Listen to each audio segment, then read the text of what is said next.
You are now rocking with the Rockets Round Robin. What's going on with it, Mr. CG? What's goody good? Brother, how you doing today? We doing all right, bro. We had some time to, you know, Been a while.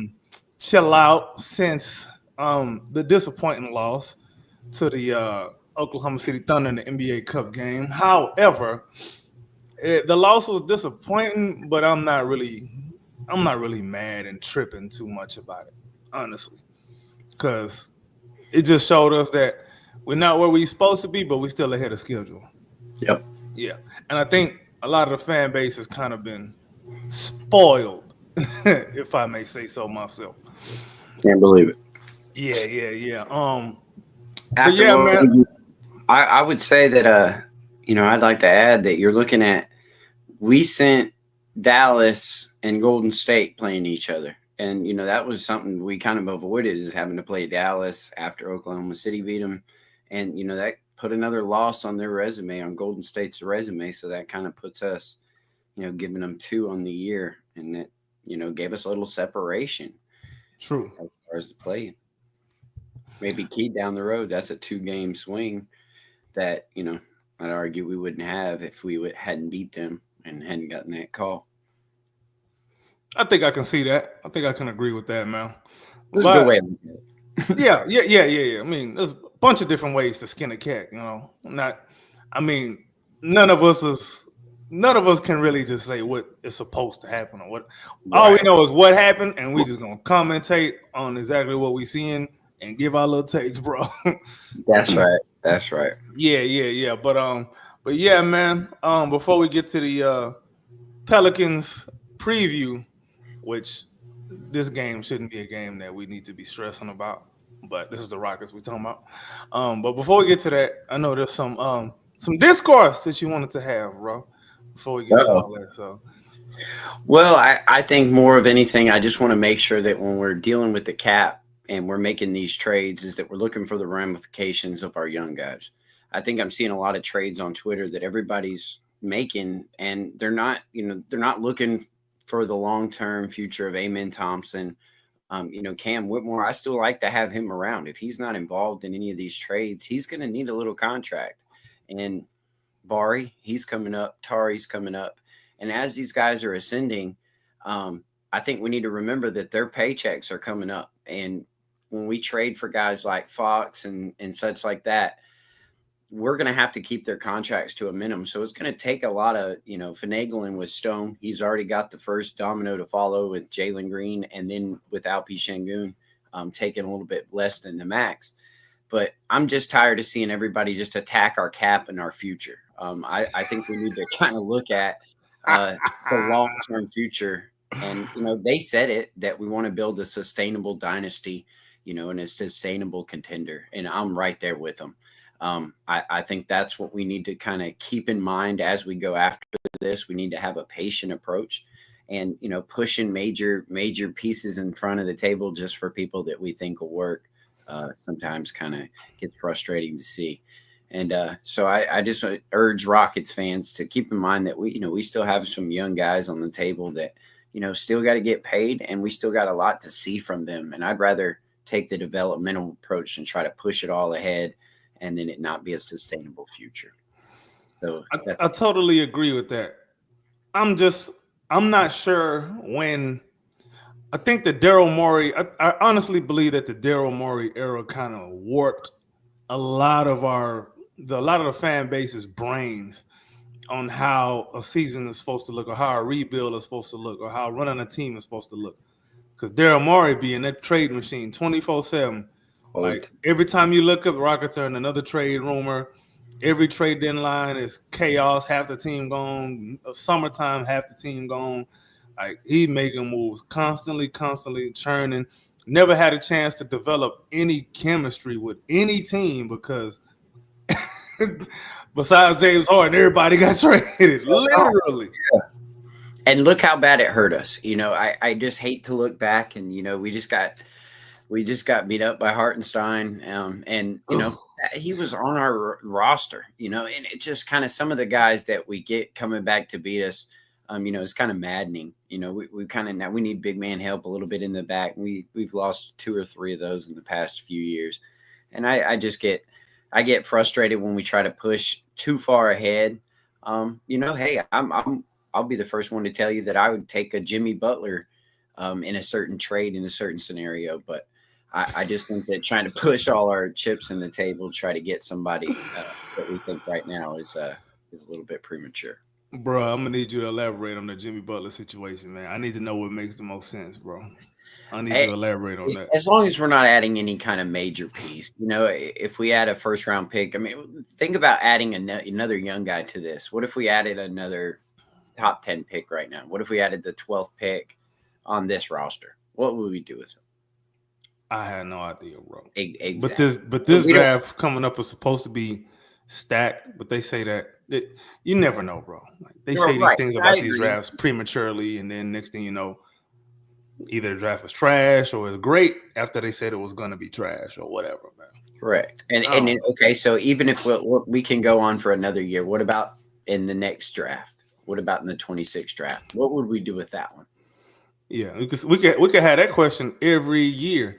I think it is going to get to a point where, I mean, we're not going to be needing these guys. There is my point. And so if you have multiple firsts, like I think in 26 we have multiple firsts. What if we just created one multiple first and got Jimmy Butler right now and got rid of the rest of the expiring?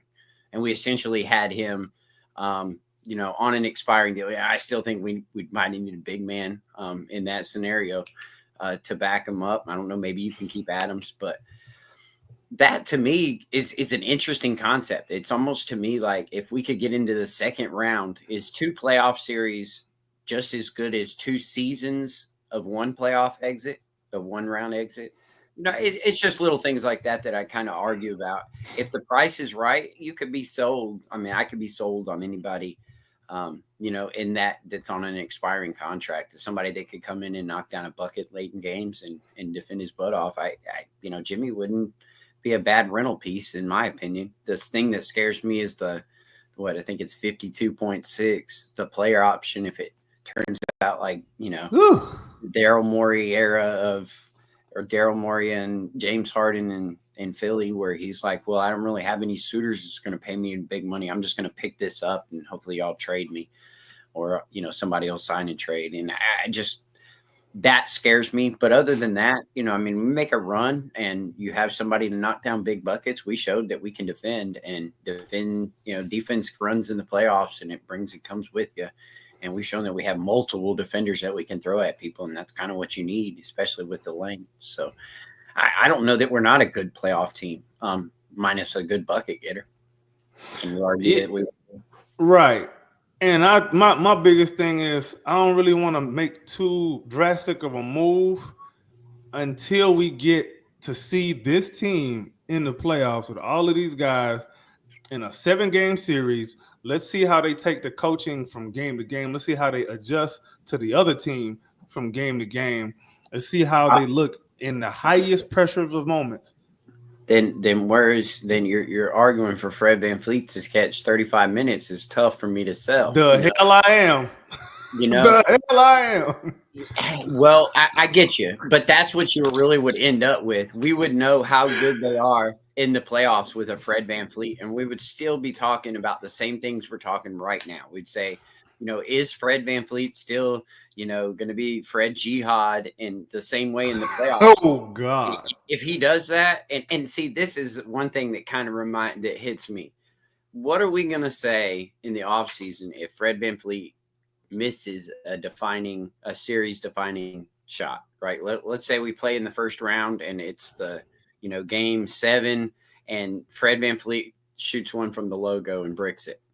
And that's what our season finishes on. We will not know if Jalen Green is really able to take the keys and kind of run with Alpia as an offense.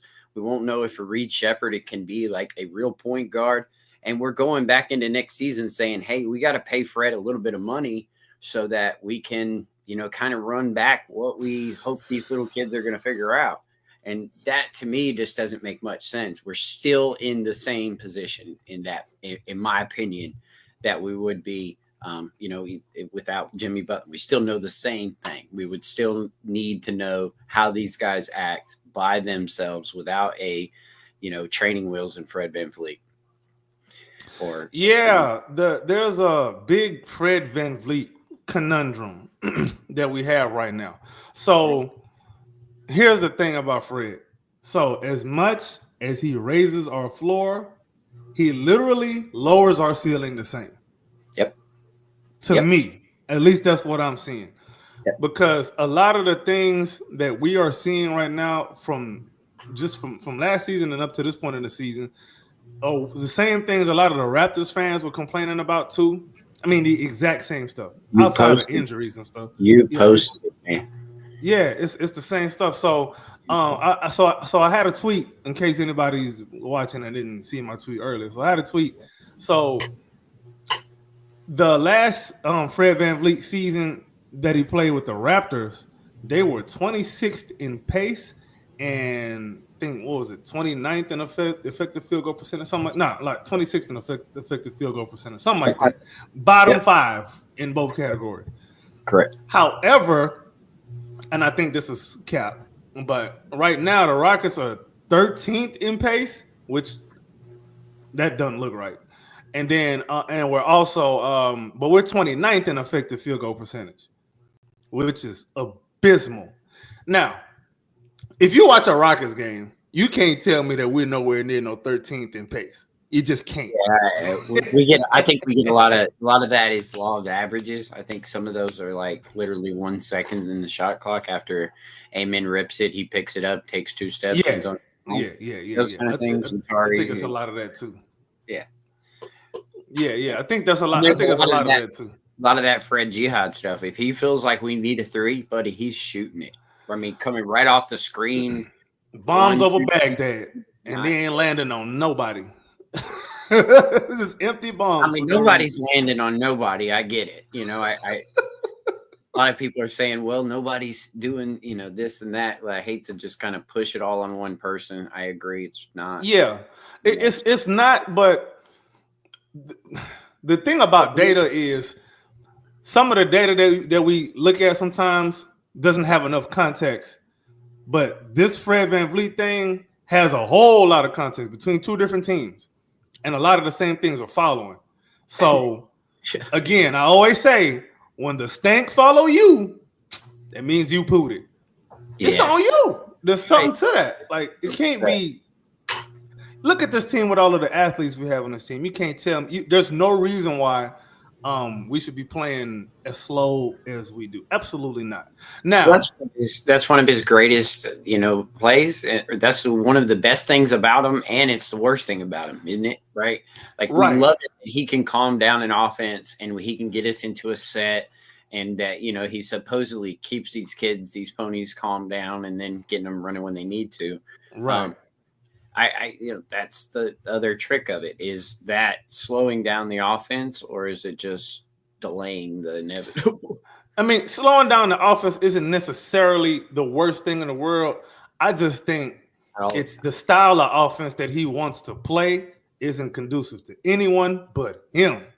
And it ain't even conducive for him and Şengün. And I'd argue that it's not even that conducive to Şengün. I mean, if you're limiting him being able to come off that screen and you're shooting 30 from 3, these guys are going to sag off and they're going to make Fred prove it. And they're going to make him prove it on a night-to-night basis. And if he's going to shoot 1 of 11, they'll take it, obviously. And they can just sag off and they can just play a Şengün in that short roll or play him off out of the post. And he's pretty much at limitation there. So I'd agree, I'd argue that really limits him. If you're going to have those shots taken, I'd argue that I'd have them taken by Jalen Green, especially coming off the pick and roll. And then the fact that we know when Fred is running a pick and roll, we know it's only going to be 1 or 2 things. Either he's going to try to shoot it before before somebody can switch over or fight over the screen, which is 30%, or he's going to try to force it to Şengün. And that thing sometimes, it doesn't necessarily get telegraphed because he's pretty accurate with that pass, that little pocket pass. However, the guard and the big just stay with Şengün because they're not even afraid. They're not afraid of Fred shooting the three. Like they want him to shoot that because that means we won the possession.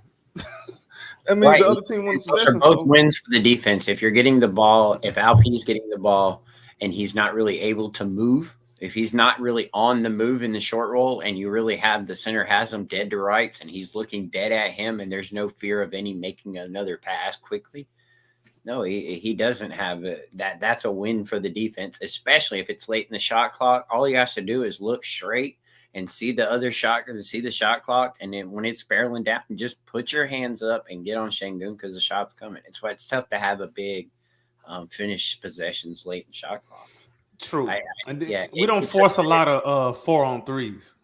We don't force that enough. And they're there. They're there very often, but no, we don't. We don't do that at all. Yeah, so I will say this too. I know a lot of people say, "Oh, we need shooting or a backup big man." I beg to differ on that. I would say we need a Fred VanVleet buffer. We need a backup point guard who can actually come and run the pick and roll effectively when Fred VanVleet sits. Reed Shepherd probably isn't ready for that quite yet, but we need somebody else who's going to come in and keep the offense humming. Well, the offense isn't even humming anyway, but somebody else who can give us a different offensive look when Fred VanVleet sits. And also, we don't want Fred VanVleet smelling 40 minutes a game. That spells doom for our team, first of all. Man, I hate to say this, but I'd argue for Fred to be in the 25-minute range right now. I think that's optimal for him. Yeah, because we won a title doing that. Yeah, and man, we need to know what we have, man. We're still in that same old predicament as like you're saying. We need a change of pace for Fred VanVleet, and is Reed Shepherd ready? Probably not. Stuff like that. Let's throw the iron in the fire. Let's get Reed Shepherd 15 minutes a night. Let's see how well he plays, in the second quarter and in the, early in the third quarter. Let's see how he plays with the starters. Let's see how he plays with some of these lineups. Throw Cam Whitmore in there. We need to see what we got. Yes, look, I love winning games, and we got a good stretch here where we could probably win some games and do some of this developmental stuff I'm talking about. But I just would really like the keys to kind of get pushed a little further away from Fred VanVleet side of the table and kind of push it on Jalen. Yeah, I'd like to see Jalen run the ball a lot. Yeah, Reed Shepherd scared to shoot. I don't care. Make him not scared to shoot. Right? Like, if that is the case, then send him down to the G League and make him learn that lesson. Let's find out whether he can actually run the pick and roll. What if Reed Shepherd could do exactly what Fred VanVleet is doing and just pass Şengün the ball in the short roll and, get his hands up on a few balls and make a few steals or blocks or whatever they call per game, and then shoot a better percentage from three. Yeah. Yeah. It's not like a high bar that you're asking. Yeah. I'm not saying that he has to do this as like a great, I'm not saying he has to do this at playoff level, but if he could do this for 10 minutes a game and, fail a little bit and, pass a little bit and figure out a little bit about what works for Reed and Şengün, I think it's an optimal way to work on him. It just needs to be serviceable. Correct. Like, we're not asking him to go out there and win Rookie of the Year for the rest of the season. We just need the experience to be in his hands, and we need to see what you argued for. Amen, setting those screens for Jalen Green and rolling. I'd argue I'd like to see that with Reed Shepherd as well. And, we need to see what these young guys can do at least a little bit. I understood the rotations being cut down, for this kind of playoff atmosphere and stuff like that. But now it's time to kind of open this offense up, let these kids run, and we'll see what they can do. Yeah, because the thing is, the style of offense that we're playing, it's not gonna give us a good view of what these guys are capable of at all. Like, I hate to say this, man. I really, really, really, this pains my soul to say this, but the Coach Smiley offense was better than this. Ooh. It hurts my soul to say that, bro. Let me ask you this: What if Fred was running Smiley's offense? there'd just be less turnovers, but the same shots we getting now. You think so? I think so because now I don't know. Well, let's look at it like this. Silas gave KPJ a lot of ring to go run the offense, to go do what he wanted, run what he wanted for a lot of that. Okay. Now, it's the same thing that Fred is doing right now with Ime. Ime say, "Hey, Fred, go run whatever the hell you want." So okay, pick and roll with Sengun. That's it. So I'd argue whose offense is it? That's what we don't know. That's why I want to see a change of pace point guard, because until we see that, we don't really have anything to compare and contrast with. Because when Fred goes and sits, the offense, I mean, the ball move. Maybe I'm tripping. I might be tripping, but I feel like the ball moves a little bit more when Fred sits. Yep. I might be tripping. No. What it was at the Summit State of Mind, they were talking about that today. Brado said it. Oh, okay. I missed that. Talked about that game. They talked about that directly. He talked about when Fred set that game and Amen started at the point. There was a couple more turnovers, but I think we had 17 assists that game. We had more assists than turnovers. It was a little bit clunky at times, but man, it was fun to watch. And we were getting out and going, and the ball was moving, like you said. We played who? The Clippers? I think we played the Clippers, huh? Yep. I believe it was the Clippers without Harden. Yeah. Yeah, I mean, and that's another thing too. Like, let's say we don't go and get no change of pace guard. Can we maybe use Amen Thompson a little bit differently? We drafted him to be a point guard. We play him as a wing, but he really just goes and sits in the dunker spot for the most part. Like I said this, you cut my clip, and I'm gonna say it again. But why don't we use him in the short roll, bro? Why aren't we killing defenses with Amen Thompson in short? Why don't we use him in the short? Because guess what? Guess what he had? He has gravity when he's going downhill. You know what else he has? What's up? He got vision.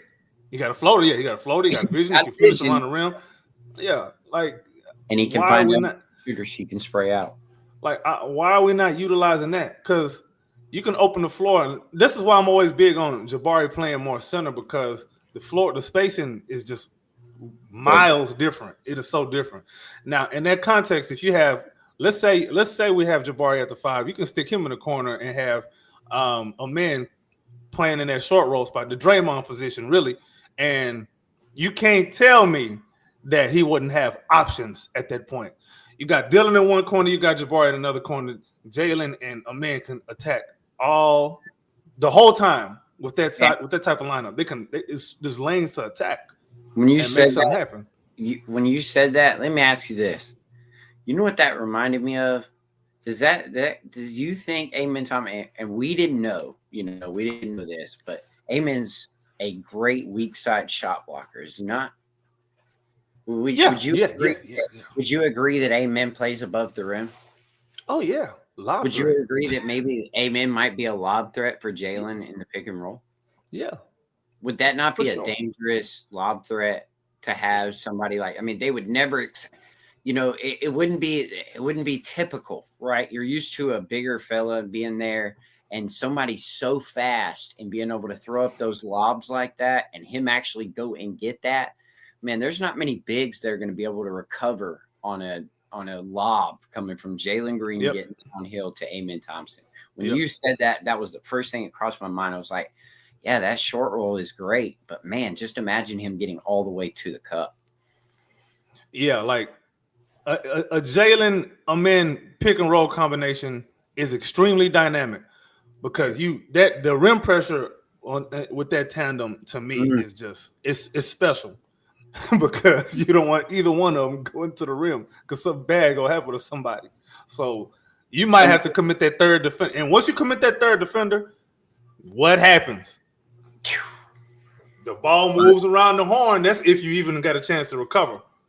And then you open up your chance. You open up your offense to get a better shot, clean open shot, and likely is getting taken by the right guy. Because again, on one corner is Jabari. On the other corner is going to be Dylan. Pick your poison. And let me tell you this too.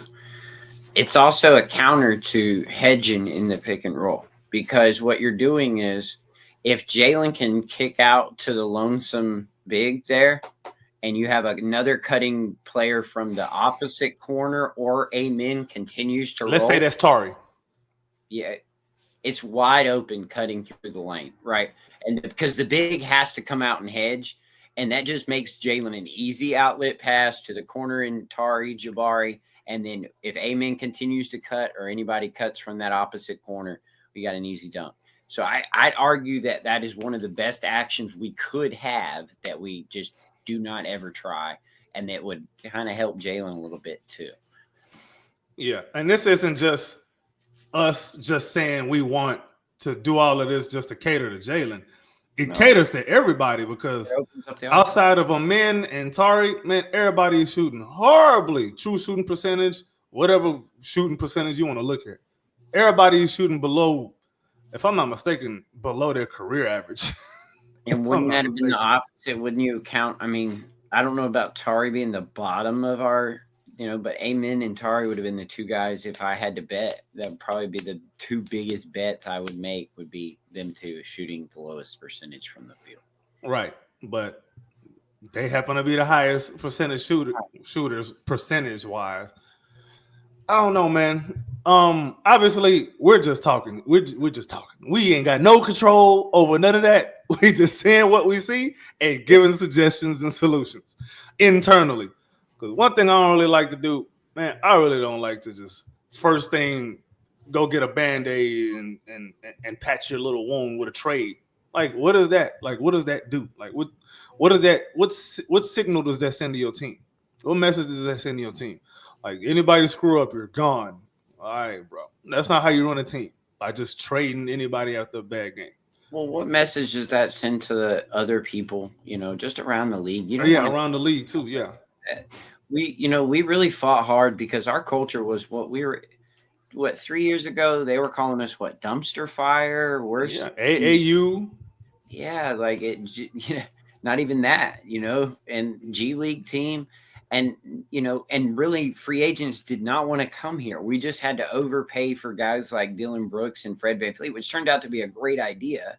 But, that was coming off of Dylan's Memphis run that he just went with on, and he was seen as a bad apple. And there was just a lot to us that we were really looking at, from around the league. People were not looking at us favorably. And there wasn't free agents lining at the door to come sign, even for big money. But now, man, we got people that will come here, that would want to come here. We have trade destination with guys like Jimmy Butler, putting him on a short list. That's big. That should be big praise to Raphael Stone and this rebuild, Tillman Fertitta. Guys like Dylan Brooks are setting that culture and getting out. But, that to me is, that isn't looked upon very favorably anymore, about how we used to look. And now we're just looking like we're supposed to be the number one team in the league coming into a rebuild. For sure. To answer Ty here, would you want Fox? Yeah, I'm gonna go ahead and take credit for all of the Fox stuff that everybody been talking about, because I've been talking about that like since the off season.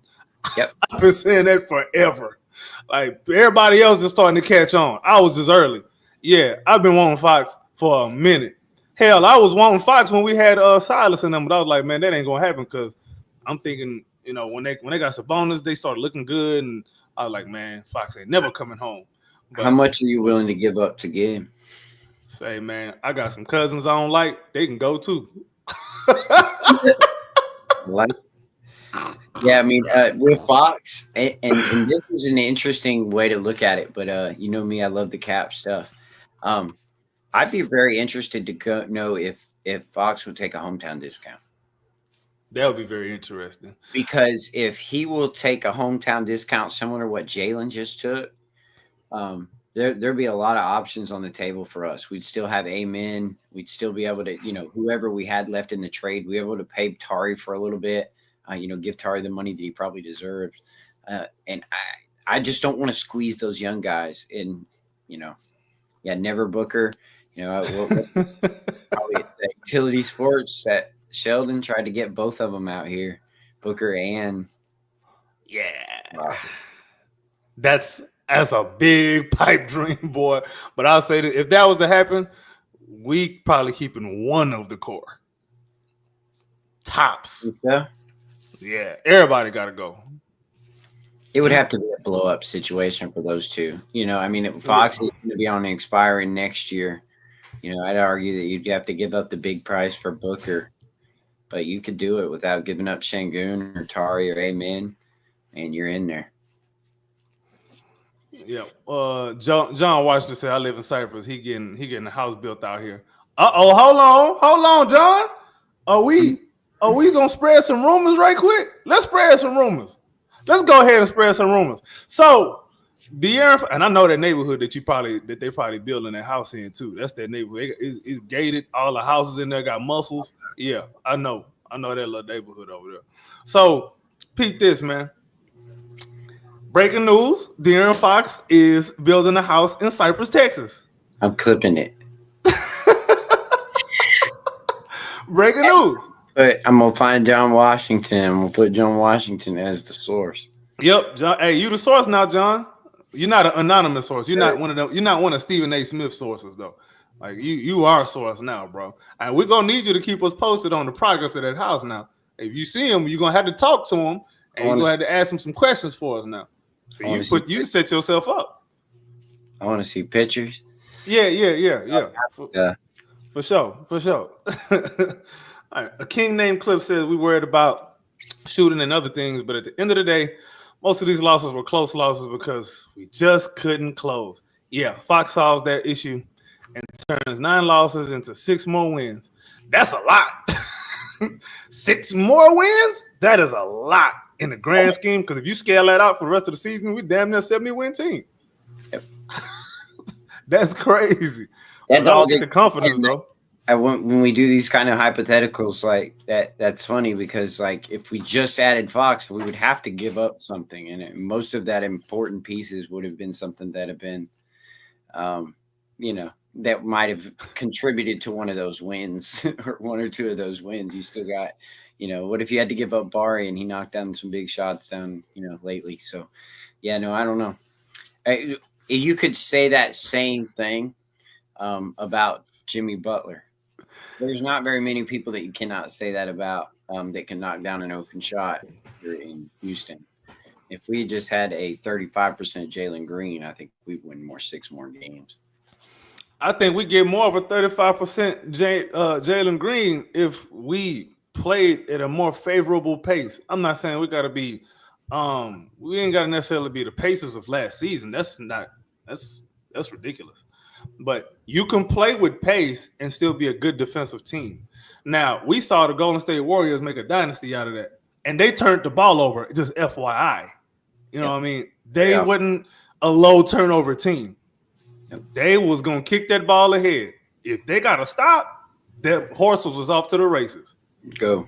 Yeah. Bet your money on the fastest one. That's who's gonna score. And guess what happens? See, now you're forcing the defense into mismatches because you got to guard the guy who's sprinting to the rim first, and whoever that is, it is who it is.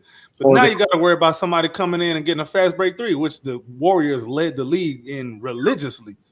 So there's a balance, man. I get it. You want a more. You don't want to. You don't want to invite bad habits with turnovers and all that, but turnovers in themselves are not necessarily just horrible. You got to look at the net positive, the net negative. What is the net of your turnovers? Like, what are you trying to accomplish with these turnovers? I said this a few times before, man. If you average 2 or 3 more turnovers a game, but you winning by 8 more points per game, and your net is a lot wider, who the hell cares about the raw turnover number? Who the hell cares? It doesn't matter at the end of the day, man. Maybe I'm crazy. I sometimes I think people just look at numbers just a little bit too. What's the word I'm looking for? They look at them like. You say, they're too black and white about it. Like, oh, we have to be under this certain threshold and we have to be above this threshold. Why? You want to win. Like, whatever your numbers look like, they look like. What's most important is that net. What is your point differential? At the end of the day, The point differential is what's most important out of all that other stuff. Rebounds don't score, turnovers don't score. You can score off turnovers, but you don't necessarily always do. All this other stuff to me is just it's just it's just something that people use to just talk about. It's something people use to make whole podcasts about. They run their channels about it. You see this the kind of stuff on ESPN that they talk about with some of these numbers. A lot of these numbers are just naked, man. They just and mannequins. They don't really, not that they don't mean anything. You kind of use them to draw certain conclusions. Yeah, they're good conversation pieces, but at the end of the day, man, it's the point differential is what's most important. Right. And I'd argue that, that argues that until you break it down and you need to see some data on certain lineups, right? Like, yeah, that's where I'm falling with it, is that yes. I better see more data on certain lineups than I have. Like, I don't want to see the data for Fred VanVleet lineups very often anymore. I really just don't. Let's calculate some of what these guys can do, even if it's in short stints over a longer period of time, whatever it is. Mm-hmm. Let's start building towards something that we can find out whether these guys are going to be able to, like I said, take the keys over. And, you're right. The data doesn't matter if the differential is great. But when we're having differentials of winning games, and we could probably need to win we need to win these games on the backs of our young guys. Let's find out. I don't want to go in. I don't want, like I said, again, I don't want to finish this season thinking that we have a training wheel or two with Fred VanVleet. Yeah. And I just feel like you're right. We might see more. Wasn't Reed like one of the best kick ahead passers in college? He was great. Yeah, he was. And we saw it in the summer league too. Yeah, exactly. And, man, the solve to your pace issue, I'm not kidding you. The solve to your pace issue is playing Cam Whitmore, is playing Reed Sheppard. The solve to it is playing these guys in a rotation that lets these young guys play that like to get out and run. It's that simple. It really is. Last year, we picked up the pace because we started playing Amen Thompson and Cam Whitmore more. That's what we did. We scored. We did something else too, but I'm gonna let you cook. We did something else. We did something better last year. We played Cam Whitmore with Amen Thompson. He almost had a safety net with Amen, and they started building a chemistry all the way. Yeah. Good chemistry. Really, we haven't done any of that with Cam Whitmore this year. If you were going to send Reed down with him and then bring them up together, and he would have somebody to kind of build chemistry with. When he came up, he was playing with the starters a lot of his minutes, and then he was playing with some of the big, heavy, not much with some of the younger guys. So that was kind of putting him at, a little bit more of a high pressure situation, and then he didn't get no grace out of that. So I would like to see some of these young guys just play. That's it. Just let them play, and I guarantee you they'll pick up the pace just by themselves. Pull 10 minutes out of Fred VanVleet and give them to Cam Whitmore or Reed Sheppard, and I promise your pace will jump up in the top 10. I agree. So that was something that we also did last year that I kind of took note of. So I remember when we went on that long run, we played Phoenix back to back. We lost the first game. We won the second game.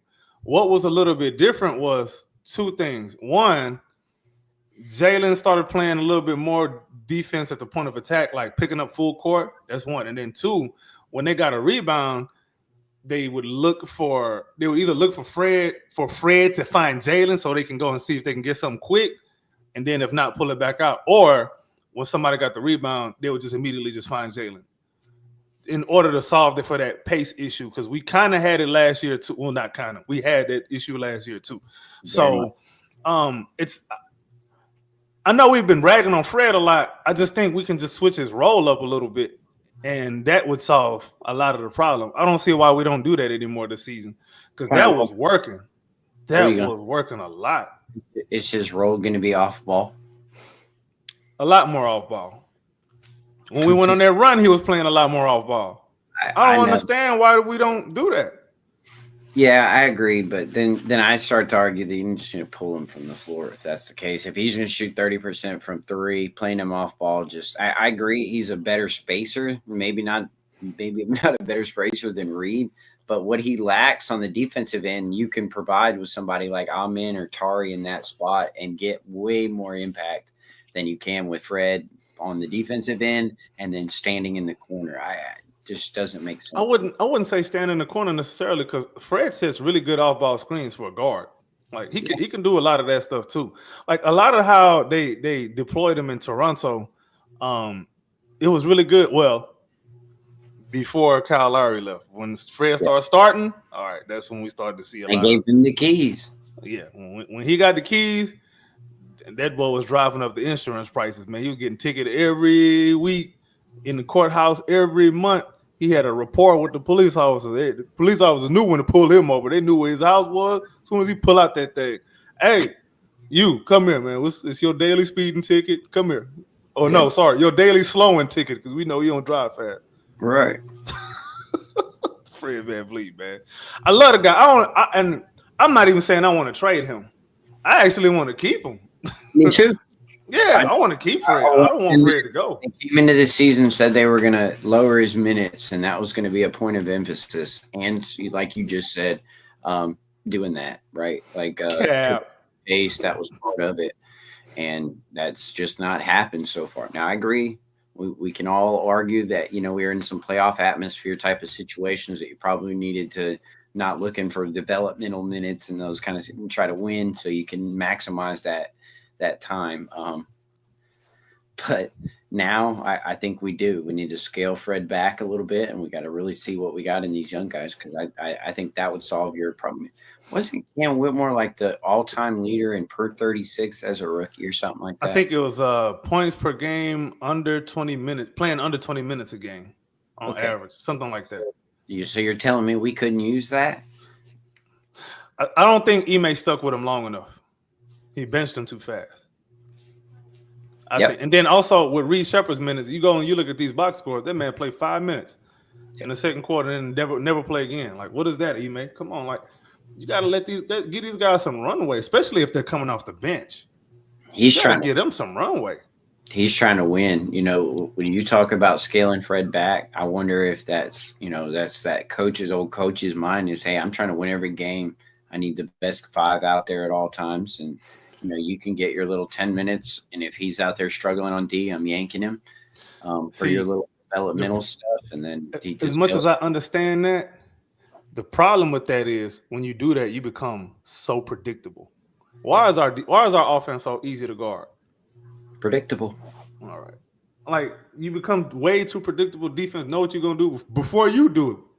Especially when they see Fred calling for a pick and roll, man, they already know the coverage. They ain't even got to call the coverage out. They already know the coverage.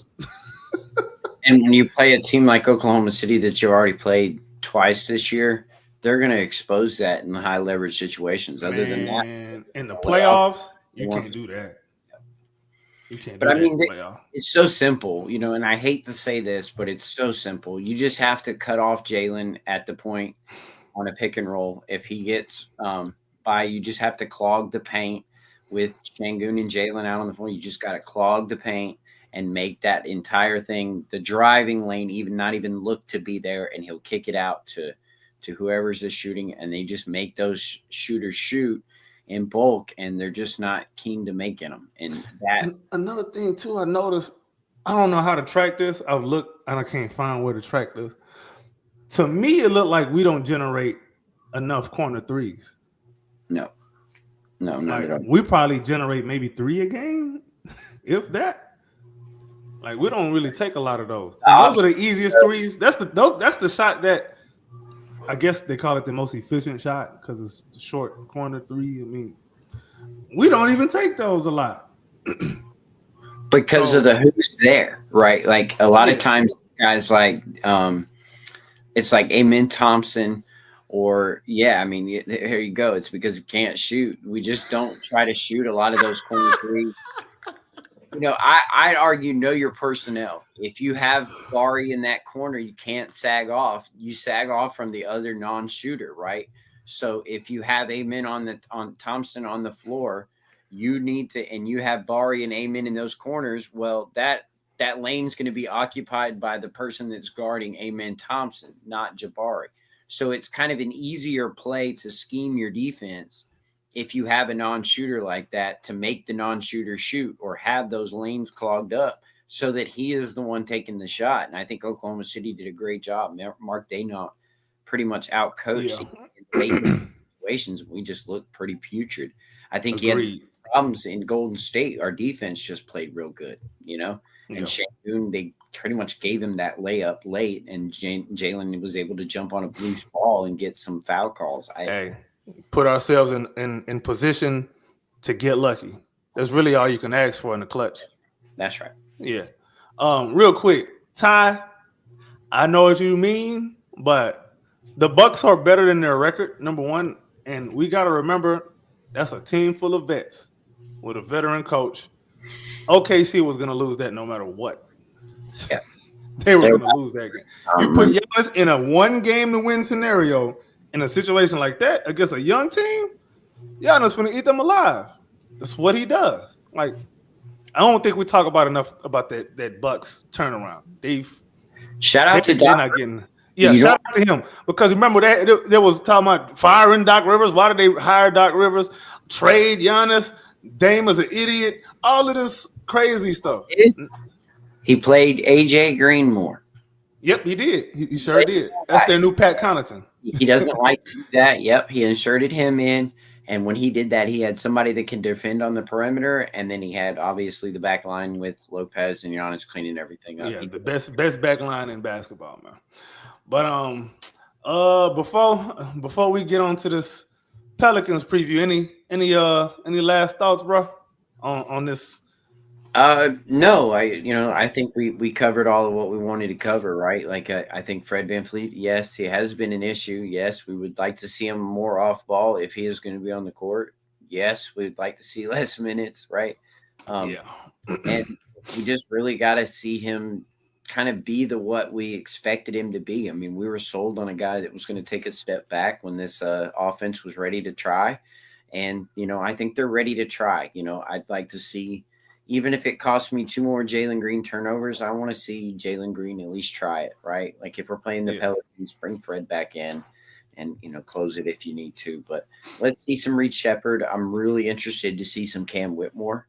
I'm interested to see on this team whether we can pick up the pace and whether we can shoot better. I mean, we just had a week of practice. I'd like to see some, different sets that we haven't seen before. And I'd like to see some, we should have been shooting our arms off as far as I was concerned here in the gym last couple weeks. Agreed. All right. Now on to this Pelicans game. Well, I feel like we're doing the Pelicans kind of dirty because we took up this whole preview talking about other Rocket stuff. I'm sorry, with Pelicans, y'all won 1 out of your last 14 games. Ain't much to talk about with y'all. So take that. But yeah, man. So who's playing in their lineup? They had injury issues. They got all kind of issues down there, man. They got food issues. They got city council issues. Have they named the starting lineups yet? Man, I don't know, bro. I don't know. We've been on here, haven't we? Well, let's our boy at? We need our boy Tanner Nichols to get over here. Yeah, Tanner, man, where you at, bro? You supposed to be the man with the lineups, bro. And then AP ain't here to put the flavor on the rest of the cake. Where you at, AP? Shame on you, bro. They all didn't pop, did they? Nah, that's all good though. They gonna pay for that. Tanner Nichols just said Tari Eason's out tonight. Tari out tonight. Ah, damn. I wonder. Did they say what it is? He just said Tari Eason out tonight. Okay. What about for New Orleans? Man, I could look all day. Man, half their roster out, bro. I think Alvarado might be out. We know Ingram and Zion out. Zion out with obesity. Oh man, he's cooked, son. That's disrespectful, man. I shouldn't say that, but I said it anyway. Oh well, that's his problem. He eat too damn much. Tell you that etouffee, bro. Man. You go to New Orleans, bro. Just the water over there tastes better than in other places, bro. Like they put gumbo fillet in that water that they got. Oh, don't, bro. You ain't telling them. No, I just went. I went the last year's game when LP dropped that 37 or 38 on their head and like 17 or 18 rebounds and 13 assists. Man. Yeah. Yeah, bro. I know all about that. Listen to this. Okay, so we got Ingram, Alvarado, Dice, their other Tice. backup center, and Tice Will being out is a plus for them. Tari is out for us. But it doesn't say anything here about Steven Adams, so maybe we'll have a Steven Adams. Man, put Jock in the game, man. Yeah. Put Jock in the game. Let Let Jock's Jock play, shooting a decent bro. percentage from three, Right. Might worth giving a couple shots at it. I think they got to showcase Adams a little bit more, though, just so, he can look like somebody that somebody would want to trade for. Well, he's got that $12 million contract. He's already Landale's, he's expiring too. That's $20 million of expiring money right there. You just named. Yeah, all that backup center. So who we got is who's scrapping tonight, man? Who is Dylan scrapping with? No Alvarado, so it ain't gonna be him. Is it gonna be is what's the name still out? No, Herb plays. Herb, he playing? Herb's okay. playing. You know what? Then in that case, I'm gonna say, yeah, I think he's playing. I Murray's back too, isn't he? I think so. Oh, then that's the one. Yeah, Murray gives us problems. So it's Dylan and Murray. I can see that. All right, let's go with that. Dylan and Murray scrapping. All right. X factor for the Rockets, and who's the X factor on the side for the Pelicans? Come on, man. This is a pretty much penciled in answer. I mean, a pinned in answer from now on. Black marker this. Amen Thompson, X factor for the Rockets. For them, yeah, you just called it. DeJounte Murray, man. Not a lot of Rockets fans like him. I was at that Atlanta game when he got into it and gave him that tap on the top of the head and called him the too small and all that. I was at that game. And Garrison Matthews actually had a big part of that. So I miss Garrison, man. Gary Murray's right there, man. He's a good player on a good contract, and he just gives us fits and talks while he does. We don't like. I like players that talk to me. That don't bother me. I know a lot of players don't like guys that talk, but if you're talking on the court and you're producing, all right, cool. I just don't like guys who's talking and they dirty. Draymond. That's where I draw the line. Talk all you want, but if you're gonna be dirty and talk, you got to pick one. You can't be both.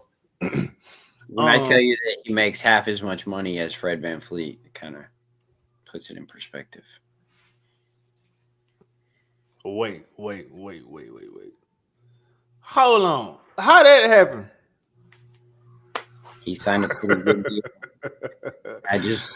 He's only. He's right under half as much money. So we could have 2 DeJounte Murrays for the price of a Fred VanVleet. Would you have DeJounte Murray in place of Fred VanVleet? Yes. Really? Now I would. Yes. Yeah, I would. Yeah, because I think he's a great point guard defender, a point of attack defender. I don't think when they went to Atlanta, I think they put him more on a wing assignments, and he's just too small for that. But when you put him back at point guard like he was doing in San Antonio, guarding all those points and those smaller guys, he's got those long arms, and he's starting to get back up there and, those deflections and tips and get out on the break. I like that guy. I've always have. He takes little contracts, and he kind of takes little bumps and bruises that kind of make those contracts look more appropriate. But, if we had what I had right now and what I'm looking at, I would rather have DeJounte Murray than Fred VanVleet. We might have to revisit that. I didn't think about that. We're gonna have to revisit that. Somebody was telling me on X that they feel like we got the worst starting point guard in the NBA. I had to look around because I didn't want to just shut it down immediately. I had to look around. I was like, damn. Well, he might be cooking something. Yeah, Brooklyn. Now that they traded Schroeder. Yeah, Ben Simmons. It depends on what Ben Simmons you're getting. Yeah, he could be. If you're shooting 30%, and he's down almost a little over 2 assists a game from last year. He's not really providing all that more assist and turnover ratio that he was the year before. And I wonder if that looks different now with the starters playing more. So we'll see. Yeah. I mean, we got to play them when he's playing that point, because they were actually playing pretty decent ball. Yeah, but I don't know what direction that Brooklyn trying to go. But tank. Anyway. It really and truly, everybody keeps talking about them having a fire sale, but everybody talks about all you need is like a good superstar to surround them with all those role players and stuff. If you add Cooper Flag or Ace Bailey to that roster, that's a play-in team to me. I don't know why I wouldn't you'd get rid of Ben Simmons, you'd have a bunch of financial flexibility, and you'd have a guy like, whatever you get, Ace Bailey, Cooper Flag, Dylan Harper, whatever, they could put the ball in the cup, and, you have a microwave scorer and Cam Thomas coming off the bench. I would trade nothing. I mean, they don't pay none of those guys hardly very, they have a low salary, so they have a ton of cap space. So if you wanted to go out and sign somebody to kind of pair with them, like a Chris Paul or something to kind of, guide him along a couple of ways from contention in my book. He said Chris Paul, man. People talk about LeBron and his year 85 or whatever, however long he been playing. Chris Paul been playing a long time too. Yeah. Yeah. Chris Paul been playing since I was a freshman in high school. That was a long time ago, people. Who's the point guard in the Laker land? They still starting D'Lo. Are they? Yeah, they still starting D'Lo. Would you rather have him? No. Yeah, no, me neither. No. Austin Reeves, I would. Would he really run point though? Man, he makes so much little money too. He's under 20. We was going after him, remember? Years, yeah. Yeah. I don't know if that was just smoke and mirrors, but apparently we were going after him too. And he decided to take less money with the Lakers. Yeah. Yeah. For the price of Fred VanVleet, you could add Bogdanovich coming off the bench to shoot, and you could probably get a backup big like Robert Williams, all for the price of VanVleet. That's what I'm looking at right now. We're coming close to this trade deadline. I think there might be like a bidding war for him though. Because whoever he goes to, he's gonna make them better. I'd argue to get after like whatever scraps that they kind of have left over. I'd kind of start watching for those scrap leftovers, right? Like who are they going to trade over there? Who are I'd like to have a Jared Vanderbilt off the bench, somebody like that. Some of those scraps that they kind of give up, that those kind of teams give up. Some of those guys got some value in the buyout market. Some with the Lakers. Can't pick them up. Yeah. Well, not just the Lakers, just anybody that makes any kind of big move. They're going to get a lot in the buyout market this year. And I think there's a lot of backup centers that I'd have my eye on, especially all you need is some kind of lob threat. I mean, you can't tell me that Bruno Fernando wouldn't add impact here for the Rockets right now. You say Orlando Robinson chilling in Sacramento right now. Bring him back. Yeah. I wouldn't mind him. I thought he was solid in the summer league, man. Jay Huff. Man, I'm mad about that one, bro. Because he's balling right now in Memphis. Memphis is another one. They got too many bigs. Yep. They got a lot of bigs. They got Brandon Clark, Triple J, Santi Aldama, who I just mentioned, Zach Edey, and Jay Huff. Man, come on, bro. They all can't play. Somebody got to go. Yeah, I like that. Can we have one, please? Yeah. You can have Steven back. Jeez. Yeah, I don't know if they want Steven. I don't know. Steven looked good. He looked good until he tweaked his ankle. That'll look bad. It'll look bad on them, though. You traded him only to come and get him back. Right. That'll look bad on him. He'll probably want to go back, but that's just bad PR to me, man. A season later, you can't do that, man. Yeah, you can't do that, bro. Nah. Before we wrap this up, final scores, man. There ain't a whole lot of X's and O's to talk about New Orleans because I don't even know what we're gonna get out of them. Honestly, I think we're gonna win, but what you got as a final score? And who's player of the game? I'm gonna be completely honest. I'm gonna be dead set that we score over 120 tonight. I know that's kind of odd, but we better score over 120 tonight. Because when we just had, plenty of time off, come out of a high pressure situation, we should be feeling good. We've been home. Everybody should be kind of locked in and prepared. So I just don't see any reason why this coaching staff shouldn't have these guys locked in from the minute one and shooting the ball, in rhythm and have them running different sets that we haven't seen before. and kind of getting guys open that we haven't seen get open before. I think Bari needs to take a few more shots. I think Dylan needs to cut back on a few shots, and I think Jalen needs to kind of get about 4 shots early. I'm looking for about 4 threes in the first half, and if he makes 2 of them, I want him to get up at least 4 more in the second half. I think it opens up our offense if he's shooting well. If he's not, tack downhill, get relentless with it.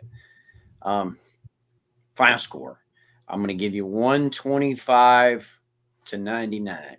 That's kind of my high expectation, and I kind of expect them to reach that high bar because we need to see that defense lock in, even when it's not, maybe the greatest opponent. I don't want to play down to our opponent, and I want that defense to kind of lock in and do that problem, kind of solve this early and let us get out and get in rhythm on offense. All right. I'm going to go 119 to 97. 119-97. Okay. Yeah. You're right. Maybe I'm overestimating the offense, which is very, very plausible. But we're going to go with that for now. We're going to go with that. That was a lot of practice time. In the NBA, you won't get a lot of practice time and, 4 days off like that. That was a lot of practice. Usually do well coming off of a long break too, by the way.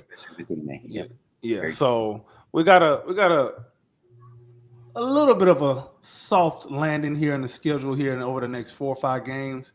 I think the next playoff team we play is the Timberwolves. Which is, I think it's like late next week or so. Are they even completely Timberwolves? I think they'll end up being they'll finish stronger than they started, but they miss Cat. Yeah. They miss Cat a lot. I think that's another team that needs, guard help. Unless they if they take the shackles off of Dillingham, they gonna be cooking with something. And who else? Shannon. Terrence Shannon. Yeah. He nice. I don't know. He's real nice, man. Athletic as can be. He playing behind and Edwards and what's the other Conley. They got a bunch of Nikhil Alexander Walker. Yeah, Alexander Walker. Yeah. So good player. Took a low contract. Daniels. Yeah. I think this is really just like a gap season for them. They're gonna figure it out. I think next season they're gonna be abominably good, man. They'll have quite a bit of money about to free up if they don't pick up that Randall deal. That's interesting. I think that's another thing to watch too at the trade deadline. That's why they did the deal, man. They were about to be a second team, and they'd have been stuck in the second apron for about 2 or 3 years, and they would have had to repay. Yeah, and so if they would have started losing draft picks like that, they had to get off a Cat, man. They had to pick a direction with that, and they picked the Anthony Edwards and let their Gobert will expire first. So, they hope to find us backup for Gobert, I think, in the next couple of years, and I think they're trying to pair one with somebody. Watch out for them, man. Watch out for them. They might be a big player here in a couple of years, but I don't think they're anywhere close right now. Watch out for them to blow it up. Watch out is what I'm saying. Watch out for that to blow up because you have way too many aging players, and if you have, you're paying Gobert all that money and kind of need some. And Conley not getting no younger. No, he looks pretty rough, man. He's like Fred. See, he might be the one that I think is worse than Fred for sure. Him and D'Lo. I'd take Fred over both of them, I believe. I might be crazy, but maybe I'm trying to be too nice. D'Lo, yes. Conley, I don't know, man. He's shown the ability to actually take that step back and not just take some crazy stuff. If they win, he hits his threes. I'm gonna lose it. Yeah. What about Scoot? Is he starting? Yeah. He's starting. Anthony Simon's starting. Scoot not even starting. It's crazy. Boy, that G League Ignite and destroyed so a lot of players, bro. Apparently that seemed to be what the consistent theme is, man. We might have to do a show about that or something at some point. G League Ignite team, Jalen, Scoot. What's that guy? Dyson Daniels. Dacian Nix. There's been a few other cats too. That was Kaminga. Kaminga. What's the one that just got drafted to Detroit? Buzelis. Oh, you talking about Ron Holland? Yeah. Yeah. He kind of rough. He looking rough, but rough. I don't know what it is, bro. I don't know what it is. But look, Jalen looked the best out of all of them guys. Yeah. That ain't saying much, man. Whoa! But I just think Jalen isn't in an optimal situation, and we're not using him properly. We use him like Courtney Lee. Like, let's do. Yeah, but if he starts knocking down some shots, man, I really think that if he could really get that mid range going, it'll make him feel a lot better about pulling up. And I know a lot of people don't like seeing him shoot it, but I really think he's got to be a 3-level scorer if he wants to be a superstar, and I think it opens up the whole floor. So. Yeah, I think the fan base there's like a lot of the stuff, a lot of them trades that we be seeing on Rockets Twitter. A lot of it is just based in fuck Jalen Green. I hate him. That's what a lot of that is based out of. They won't admit it, but let's just call a spade, bro. When you hate a guy, you find reasons. When you like a guy, you find reasons. It is what it is. Like, I feel like there's so many more options that we can go with him. Let's see how he works out, with a faster unit, like you said. See how he runs out with Amen for a few games. You might change your mind on him. They got good chemistry together. Yeah, and what about if you still, in my opinion, I still think it's not worth to do it, but it's worth a shot to try to pull him off the bench and see if he can be kind of a microwave scorer and then bring him back to the starting lineup. I just feel like there's more options that you can kind of do to work on his confidence that, is worth giving him another shot to instead of trading him at least this year, especially with Fred VanVleet running the show. Like, that's unfair. If we're gonna do that, if we're gonna be so heavy on Fred, then we need to cut his minutes back and sit, because sometimes Jalen sits like a long time. Even when he is in rhythm, you go sit him down for so long. By the time he come back in, he's cold again. So he got to re-warm back up. Like, that's some of that rotation management, I think. Player. We've always known him to be a rhythm player. And then the rotations are inconsistent because sometimes you don't. I can't even say who comes off the bench first. No. Well, you may know who comes off the bench first, but I don't know who's going to the bench first a lot of times. Yeah, right. And I don't know who's coming back in. I don't know what the second quarter lineups are going to be a lot of the time. And that's going to be thrown off again tonight without Tari. So, I hope we need to see Cam. I mean, X factor for tonight is Cam Whitmore. I want him. He got to dunk on somebody, please. Off the bench. What? I can't wait to see Cam. I like watching Cam, man. I love Cam. Was fun. He's good stuff.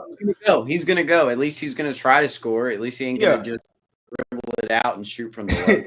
Confidence ain't never his issue. It's the other stuff. But I'd rather have to reel a guy in than pump him up. I ain't gonna lie. I'd rather have to reel him in. Because you get him hot. Oh boy. What? And by the way, and the crazy thing is, bruh, Jalen got hella chemistry with Cam and Amen. When them three shared the court last season, it was beautiful. It was beautiful. Yeah. It was fun to watch. It was like, hey, this is nice.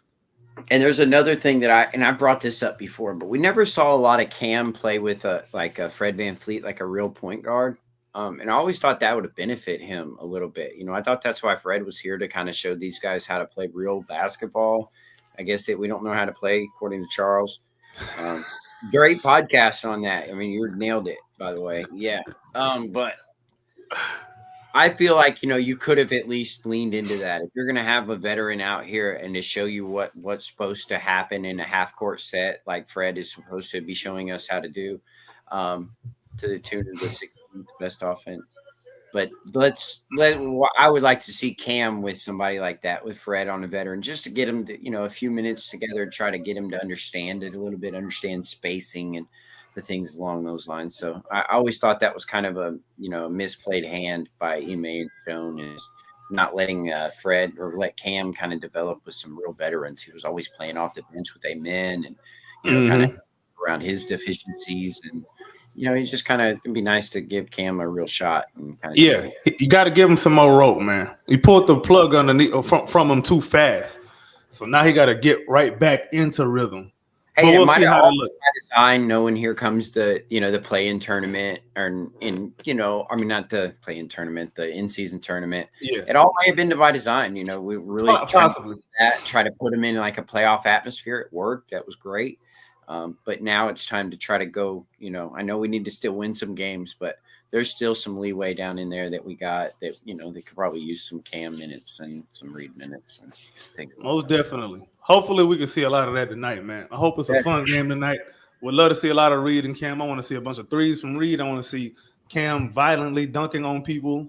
I want him to dunk on the whole New Orleans city. Like, hold on, we at home or we on the road? I think we're at home, and then we got to play. Oh, we're at home. Too, don't we? At home. Yeah. I think we're at home. Well, whatever it is, Cam need to shove his nuts down somebody's throat. But we're at home. But yeah, man, tip off about to be in the next minute or so. Anybody that's still with us to this point, you a real one. So that means you like the video. Go ahead and hit that like button. Comment down below. Subscribe to the Rockets Round Robin channel. Subscribe to the Rockets Propaganda channel. And everybody else you see underneath in that description box below. We are going to be back at halftime. So tell a friend to tell a friend. And all y'all come back again. And we out. Peace.